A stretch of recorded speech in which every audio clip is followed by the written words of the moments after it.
অন্তহীন সোনালি ঘাসের সমুদ্রের ওপর ধীরে ধীরে ভোরের আলো নেমে আসে। হালকা কুয়াশা বাতাসে ভেসে বেড়ায়। শিশির ভেজা ঘাস সূর্যের প্রথম রশ্মিতে ঝিলমিল করে ওঠে। দূরে পাখির ডাক, কোথাও অদৃশ্য প্রাণীর নড়াচড়া। বিশাল আকাশের নিচে আফ্রিকার সাভান্না নতুন দিনের প্রস্তুতি নিচ্ছে। এখানে প্রতিটি সকাল মানে নতুন পরীক্ষা, নতুন সংগ্রাম। এই শান্ত অথচ বিপদসংকুল প্রান্তরে শুরু হতে যাচ্ছে এক ছোট্ট খরগোশের জীবনের গল্প। ঘাসের গভীরে লুকানো ছোট্ট একটি গর্ত, বাইরের বিশাল পৃথিবী থেকে আলাদা, উষ্ণ আর নিরাপদ এক আশ্রয়। সেই অন্ধকার গর্তের ভেতর মা খরগোশ নিঃশব্দে জন্ম দেয় তার সন্তানকে। বাইরে হয়তো বিপদ ঘোরাফেরা করছে, কিন্তু এই মাটির ঘরেই প্রথম নিঃশ্বাস নেয় নতুন প্রাণ। পৃথিবী এখনও অচেনা, কিন্তু মায়ের শরীরের উষ্ণতাই তার প্রথম নিরাপত্তা, প্রথম ভালোবাসা। ছোট্ট শাবকটি মায়ের নরম লোমের ভেতর আশ্রয় নিয়ে আছে। তার চোখ এখনও পুরোপুরি খোলেনি, কিন্তু সে অনুভব করছে স্পর্শ, উষ্ণতা আর নিরাপত্তা। মায়ের হৃৎস্পন্দনের ছন্দ যেন তার প্রথম সঙ্গীত। বাইরের পৃথিবী যতই কঠিন হোক, এই মুহূর্তে সে সম্পূর্ণ নিরাপদ। জীবন শুরু হয় ভয়ের মাঝে নয়, ভালোবাসার ভেতর থেকেই। হঠাৎ গর্তের বাইরে ঝোপে শব্দ হয়। বাতাসের দমকা হাওয়ায় ঘাস নড়ে ওঠে। দূরে কোনো পশুর ডাক ভেসে আসে। মা খরগোশ সঙ্গে সঙ্গে সজাগ হয়ে ওঠে। ছোট্ট শাবক প্রথমবার বুঝতে পারে বাইরের পৃথিবী নিরাপদ নয়। প্রতিটি শব্দের পেছনে লুকিয়ে থাকতে পারে বিপদ। জঙ্গল কখনো পুরোপুরি নীরব নয়, বরং অদৃশ্য উত্তেজনায় ভরা। একদিন ধীরে ধীরে খুলে যায় তার ছোট্ট চোখ। গর্তের মুখ দিয়ে ঢুকে পড়া আলোর সরু রেখা তার দৃষ্টিকে আলোকিত করে। পৃথিবী এখনও ঝাপসা, কিন্তু রঙিন। ঘাসের সবুজ, আকাশের নীল, আলো আর ছায়ার খেলা সব মিলিয়ে নতুন এক বিস্ময়। ভয়ের মাঝেও কৌতূহল জন্ম নেয়। সে বুঝতে পারে এই বিশাল পৃথিবী একদিন তারই পথচলার মঞ্চ হবে। অবশেষে সাহস সঞ্চয় করে সে গর্তের বাইরে প্রথম পা রাখে। বাতাস তার লোমে স্পর্শ করে, ঘাস তার পায়ের নিচে নরমভাবে দুলে ওঠে। বিশাল আকাশের নিচে সে নিজেকে ছোট্ট মনে করে, তবু কৌতূহলী। প্রতিটি শব্দে কান খাড়া, প্রতিটি নড়াচড়ায় সতর্ক দৃষ্টি। এটাই তার আসল পৃথিবী, সুন্দর, বিশাল, কিন্তু বিপদে ভরা। আজ থেকেই শুরু সত্যিকারের বেঁচে থাকার লড়াই। মা খরগোশ হঠাৎ দৌড় শুরু করে।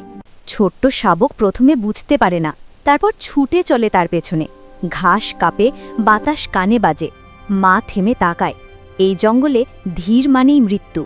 দৌড় শুধু খেলা নয়, জীবন বাঁচানোর একমাত্র উপায়। ছোট্ট পা কাঁপে, তবু থামে না। আজ সে শিখছে গতি মানেই অস্তিত্ব। খোলা ঘাসের মাঝে তার দেখা হয় আরেকটি ছোট খরগোশের সাথে। প্রথমে দূরত্ব, তারপর ধীরে ধীরে কৌতূহল। তারা একে অপরকে ঘিরে ঘুরে বেড়ায়, হালকা লাফ দেয়।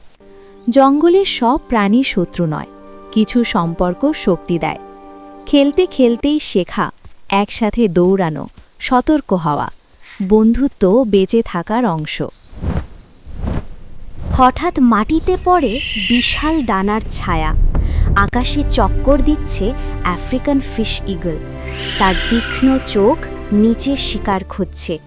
ছোট্ট খরগোশের হৃৎস্পন্দন দ্রুত হয়ে যায়। মা কোনো শব্দ না করে নিচু হয়ে বসে পড়ে। এক মুহূর্ত দেরি মানেই বিপদ। তারা নিঃশ্বাস আটকে লুকিয়ে পড়ে ঘাসের ভেতর। ঘাসের রং, মাটির ধুলো আর খরগোশের বাদামি লোম সব এক হয়ে যায়। সে নিঃশব্দে স্থির হয়ে বসে থাকে। প্রকৃতি নিজেই তাকে আড়াল দেয়। শিকারীর চোখ পাশ দিয়ে চলে যায়, কিছুই বুঝতে পারে না। কখনো দৌড় নয়, কখনো স্থিরতাই বাঁচায় জীবন। আজ সে শিখল কখন লড়তে হয় আর কখন অদৃশ্য হয়ে থাকতে হয়। ঝোপের আড়াল থেকে হঠাৎ বেরিয়ে আসে ব্ল্যাক ব্যাকড জ্যাকাল। তার চোখে ক্ষুধার ঝিলিক। মুহূর্তেই শুরু হয় দৌড়। ঘাসের ফাঁকে ফাঁকে ছুটে চলে খরগোশ। পেছনে শিকারীর দ্রুত পদচারণা। বাতাসে ধুলো উড়ে যায়। জীবন আর মৃত্যুর দূরত্ব এখন কয়েক কদম মাত্র। শেষ মুহূর্তে খরগোশ হঠাৎ বাঁ দিকে মোড় নেয়, তারপর আবার দিক বদলায়। শিকারী বিভ্রান্ত হয়ে পড়ে। কয়েক সেকেন্ডের চাতুর্যই জীবন বাঁচায়। সে দ্রুত ঝোপের ভেতর মিলিয়ে যায়। বুক ধরফর করছে, কিন্তু সে বেঁচে গেছে। জঙ্গলের শক্তি বড় নয়, দ্রুত সিদ্ধান্ত আর বুদ্ধিই আসল অস্ত্র। এখন সে আর ছোট নয়, মায়ের ছায়া ছাড়াই ঘাসের ভেতরে গিয়ে যায়। বাতাসের গন্ধ পড়তে শিখেছে, মাটির কম্পন বুঝতে পারে। প্রতিটি পদক্ষেপে সতর্কতা, তবু ভেতরে নতুন আত্মবিশ্বাস। বিশাল সাভান্না আজ তাকে আর ভীত করে না। স্বাধীনতা মানে শুধু একা চলা নয়, নিজের সিদ্ধান্তে বাঁচতে শেখা। সে এখন নিজের জন্য নিরাপদ স্থান খুঁজছে।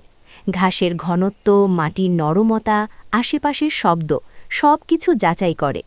এই জঙ্গল কারোর নয়, তবু প্রত্যেকেরই একটা সীমানা আছে। ভুল জায়গা মানেই বিপদ। সে ধীরে ধীরে বুঝতে শিখছে, বেঁচে থাকার জন্য শুধু গতি নয়, সঠিক জায়গা বেছে নেওয়াও জরুরি। হঠাৎ দূরে গর্জে ওঠে লায়ন। শব্দটি বাতাস কাঁপিয়ে দেয়। পুরো ঘাসভূমি যেন স্তব্ধ হয়ে যায়। সে স্থির হয়ে শোনে। হৃদস্পন্দন দ্রুত হয়। এই গর্জন তাকে মনে করিয়ে দেয়, এই জঙ্গলে সে শিকার নয়, বরং শিকারের তালিকায় একটি নাম মাত্র। বড় শিকারীর ছায়া সবসময়ই কাছাকাছি। সূর্য ঢলে পড়ছে, আলো আর ছায়ার খেলা শুরু হয়েছে। এই সময়টাই সবচেয়ে বিপজ্জনক। সে নিচু হয়ে ঘাসের সঙ্গে মিশে থাকে। বাতাসের দিক বদলায়, দূরে নড়াচড়া। দেখা যায় না শিকারীকে, কিন্তু উপস্থিতি টের পাওয়া যায়। অদৃশ্য ভয়ের মাঝেও স্থির থাকা, এটাই তার নতুন শক্তি। দিনের পর দিন বৃষ্টি নেই। ঘাস শুকিয়ে বাদামি হয়ে গেছে। খাবার কমে আসছে। সে দূরে দূরে যেতে বাধ্য হয়। প্রতিটি দীর্ঘ পথ মানে বাড়তি ঝুঁকি। ক্ষুধা আর ভয় একসাথে তাকে তাড়া করে। কৈশোরের স্বাধীনতা এখন কঠিন বাস্তবতার মুখোমুখি।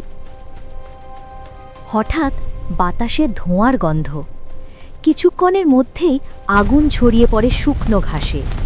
লেলিহান শিখা আকাশ ছুঁতে চায়।